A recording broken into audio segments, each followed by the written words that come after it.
Hello everyone, I am Shikha Singh and I secured All India Rank 2 in the CA final examination held in November 2022.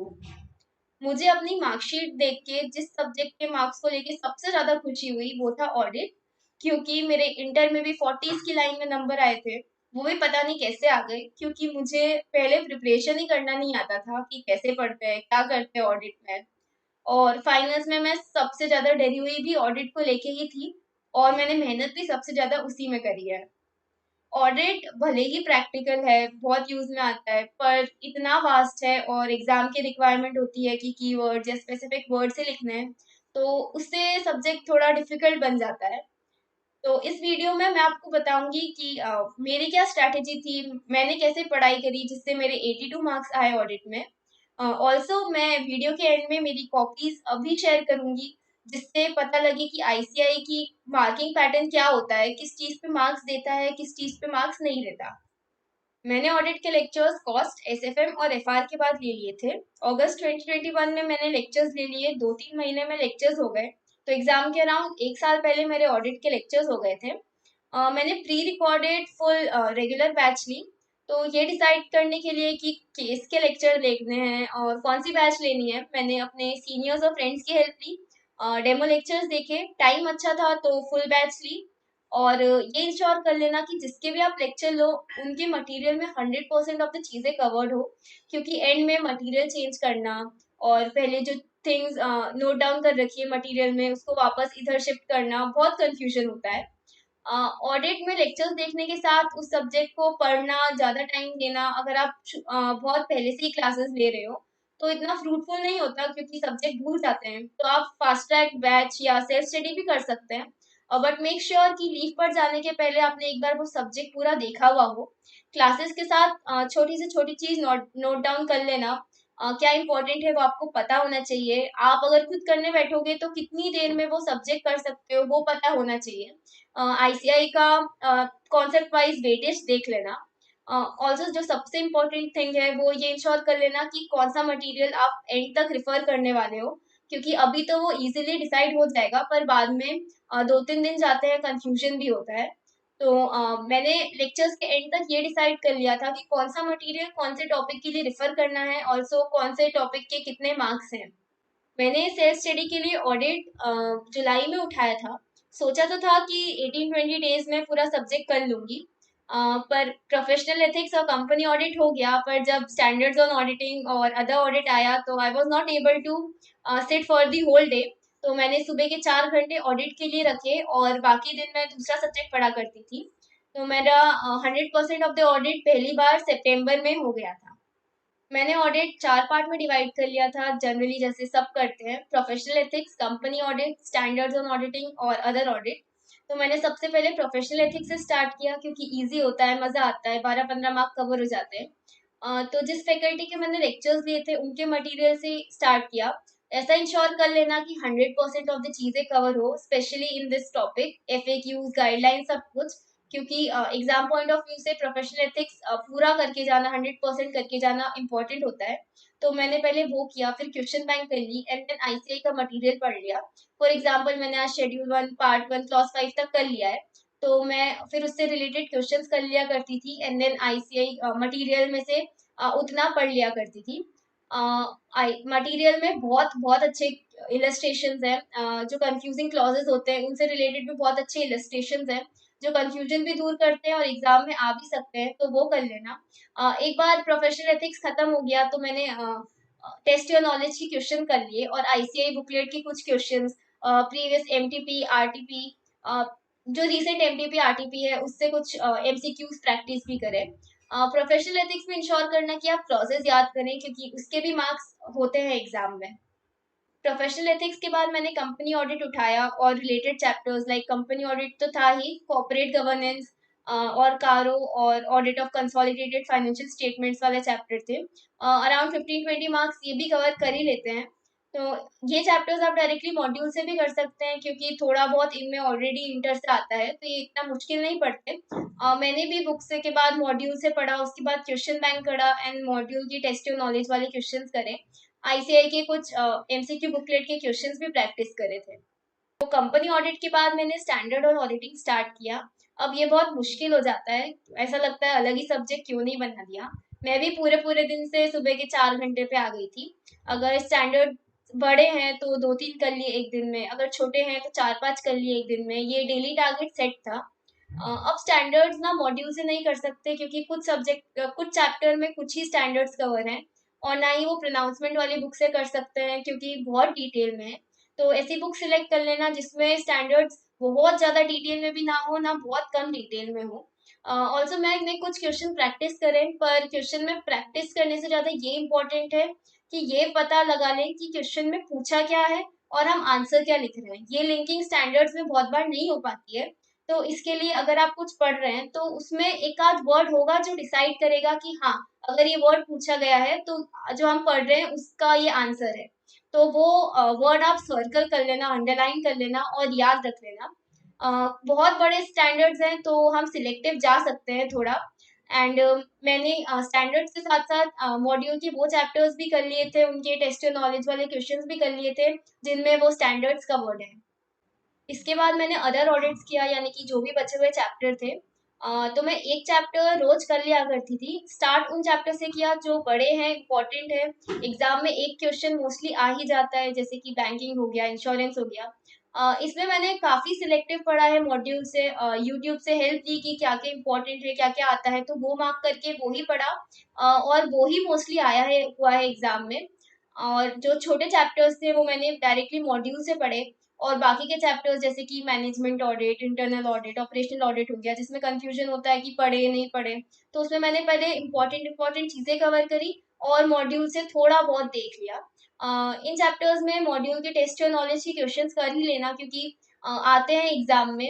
And मैंने ICI की MCQ booklet और उससे भी MCQs practice करे, ताकि अगर मैंने कुछ नहीं पढ़ा हो, कुछ नया मिला हो, तो मैं वही अपनी कॉन्सेप्ट कॉपी में नोट डाउन कर लूँ या कहीं लिख लूँ ताकि वो पॉइंट मुझे याद रहे। तो मैं जो भी पढ़ते गई थी मैंने इंपॉर्टेंट वर्ड्स अंडरलाइन कर लिए, इंपॉर्टेंट टॉपिक्स मार्क कर लिए, इंपॉर्टेंट क्वेश्चंस मार्क कर लिए, टॉपिक के आगे ही लिख दिया कि उस टॉपिक के कितने क्वेश्चंस आए हुए हैं, ताकि मुझे क्वेश्चंस बार बार रिफर ना करना पड़े। सेकेंड रिवीजन के लिए, आगे के रिविजन्स के लिए मैंने बहुत कम क्वेश्चंस रखे थे। एसेज में ऐसा होता है कि पॉइंट्स बहुत याद करने पड़ते हैं, अदर ऑडिट में प्रोसेस होती है, तो उसे याद रखने के लिए मैंने यूट्यूब से ही देखा था कि रैंडम वर्ड जनरेटर होता है, गूगल पे सर्च करेंगे तो शुरू का फर्स्ट लेटर लिख के पॉइंट्स के वर्ड्स बन जाते हैं, तो उससे इजी होता है याद रखने में। तो मैंने कई प्रोसेस ऐसे याद रखी थी। 100% कवर नहीं हो पाता है ऑडिट, 100% करना भी नहीं है, पर मैंने इंश्योर किया कि इम्पोर्टेंट चीज़ें तो मैं 100% कर लूँ, कुछ चीज़ें जो मुझसे हो रही है वो भी मैं कर लूँ। ऑल्सो आईसीआई की साइड पे कॉरिजेंडम आता है जिसमें करेक्शन होते हैं आईसीआई के मॉड्यूल में या प्रीवियस पेपर में या आरटीपी एमटीपी में, तो वो एक बार आप लोग जरूर देख लेना, उसमें कभी कभार कुछ मेजर करेक्शन भी होता है। जिस दिन मेरा ऑडिट हो गया उसके नेक्स्ट डे से ही मैंने रिवीजन चालू करा, वही 3-4 आवर्स इन दी मॉर्निंग। उसी सीक्वेंस में रिवीजन करा स्टार्टिंग फ्रॉम प्रोफेशनल एथिक्स। और मुझे भी बहुत सारी चीज़ें नहीं याद थी, पर फिर भी मैंने थोड़ी थोड़ी चीज़ें याद करने की कोशिश करी, कंटेंट मैक्सिमम कंटेंट वापस से कवर करने की कोशिश करी क्योंकि बहुत चीज़ें नहीं याद रहती है। और सही में मैंने जब दूसरी बार स्टैंडर्ड्स ऑन ऑडिटिंग पढ़ा तब मुझे उस चीज़ को लेके एप्रिसिएशन आया कि यार कितने अच्छे से लिखे गए हैं, भले ही याद नहीं है पर लिखे बहुत अच्छे से गए हैं। एंड सेकेंड रिवीजन में मैंने आरटीपी, प्रीवियस 3 आरटीपीज, एमटीपी जो उस एग्जामिनेशन के लिए आई है, पास्ट 2 to 3 पेपर्स करें। जैसे कि एक प्रीवियस जो रीसेंट पास्ट वाला पेपर है वो मैं कर लेती थी 2 घंटा बैठ के, कि मैं मेजर मेजर पॉइंट्स आंसर के लिख दूं, तो वो मैं लिख लेती थी। और बाकी के पेपर में देख लेती थी कि ये चीज़ मुझे आती है या नहीं आती है। उसके बाद मेरा ये अराउंड मिड अक्टूबर में हो गया था। उसके बाद वापस से जो थोड़े दिन बचे थे उसमें मैंने वापस से एक बार कोशिश करी कि मैं इम्पोर्टेंट इम्पोर्टेंट चीज़ें कर लूँ, जैसे कि वापस से प्रोफेशनल एथिक्स, कंपनी ऑडिट में जो इम्पोर्टेंट है वो, अदर ऑडिट्स में जो जो इम्पोर्टेंट चैप्टर्स है वो, बाकी ऐसे नहीं करा था मैंने वापस से। अब अगर 1.5 डेज बिफोर एग्जामिनेशन वाली बात करें तो मैंने ये दिमाग में रख लिया था कि मुझे सीक्वेंस क्या रखना है, और मटेरियल तो डिसाइडेड था ही। तो मैंने एसएफएम का पेपर दे के आके सबसे पहले प्रोफेशनल एथिक्स पढ़ा और फिर कंपनी ऑडिट पढ़ा। तो मैंने उस दिन ये दोनों चीज़ कवर कर ली एंड नेक्स्ट डे फिर audit of CFS, corporate governance और कारो कवर करके फिर मैंने स्पेशल ऑडिट कवर करा।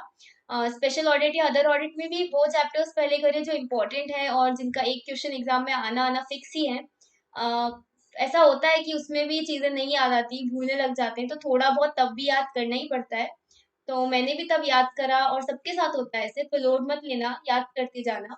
और मेरी प्लानिंग से भी थोड़ा आगे बढ़ गया था। मैं सुबह 3-4 बजे तक भी वो ही करती थी और उसके बाद 2-3 घंटे सोने के बाद मैंने स्टैंडर्ड्स ऑन ऑडिटिंग स्टार्ट की है। स्टैंडर्ड्स ऑन ऑडिटिंग आखिरी में इसलिए रखा था क्योंकि अगर वो कर भी लेते हैं तो भी श्योर नहीं होता है कि आंसर कर पाएंगे कि नहीं। तो मैंने उन स्टैंडर्ड से स्टार्ट किया जो जल्दी हो जाते हैं, इंपॉर्टेंट है, मुझे अच्छे से याद है। और फिर जो मुझे अच्छे से याद नहीं है पर इम्पोर्टेंट है, उन स्टैंडर्ड्स पे गई मैं। और कुछ स्टैंडर्ड्स मैं तब भी कवर नहीं कर पाई थी, तो मैंने एटलीस्ट इंश्योर करा कि मॉड्यूल में टेस्ट योर नॉलेज के जो क्वेश्चंस मेरे एलडीआर मार्क्ड है मैं वो कर लूँ। मैंने सब में मॉड्यूल के जो टेस्ट योर नॉलेज के क्वेश्चन थे जो एलडीआर मार्क थे वो तो करे ही हैं। और फिर आखिरी के 1 घंटे में मैंने एलओडीआर की जो लिमिट्स थी वो वापस देखी। कुछ एक और लिमिट्स थी वो भी वापस देखी। और आरटीपी एमटीपी के जो एलडीआर मार्क्स क्वेश्चंस थे वो भी वापस देखे। तो एग्जाम देते वक्त सिमिलर अप्रोच थी कि मैं 15 मिनट्स में डिसाइड कर लेती थी कि मुझे किस सीक्वेंस में क्वेश्चन करने हैं और ऐसा कौन सा क्वेश्चन है जो छोड़ना है। बाकी पेपर एमसीक्यू वाला पेपर मिलने के बाद मैं पहले एमसीक्यू सॉल्व करती थी एंड देन डिस्क्रिप्टिव पार्ट पे जाती थी। वैसे ऑडिट में टाइम की इतनी दिक्कत आती नहीं है क्योंकि याद भी तो आना चाहिए। तो ऑडिट का पेपर 100% हो जाता है। तो मैं यहाँ अपनी कॉपी शेयर कर रही हूँ कि मुझे किस चीज़ में मार्क्स आए किस चीज़ में नहीं आए, ऑल्सो आईसीआई का चेकिंग पैटर्न कैसा होता है। मुझे थ्योरी में 53 आउट ऑफ 70 आए थे and in MCQ I was able to score 29 out of 30।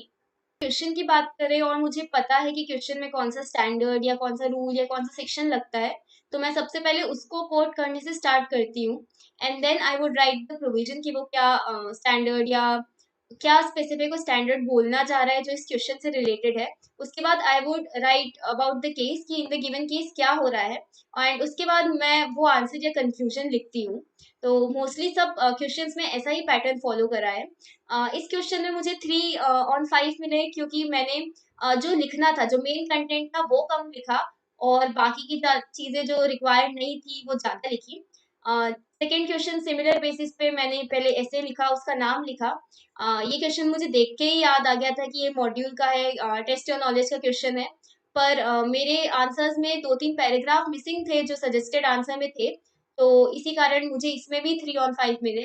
Third में I was able to write down each and everything कि क्या होता है, हर पॉइंट लिख दिया था सजेस्टेड की comparatively, so I secured 4 on 4। Also मैंने सब इंपॉर्टेंट वर्ड की वर्ड्स को हाईलाइट भी करा हुआ है। सेकेंड क्वेश्चन थर्ड क्वेश्चन की बात करें तो इस थर्ड क्वेश्चन में मेरा कंटेंट पूरा था, सही लिखा हुआ था, बट मेरी language up to the mark नहीं थी। So I scored again 3/5।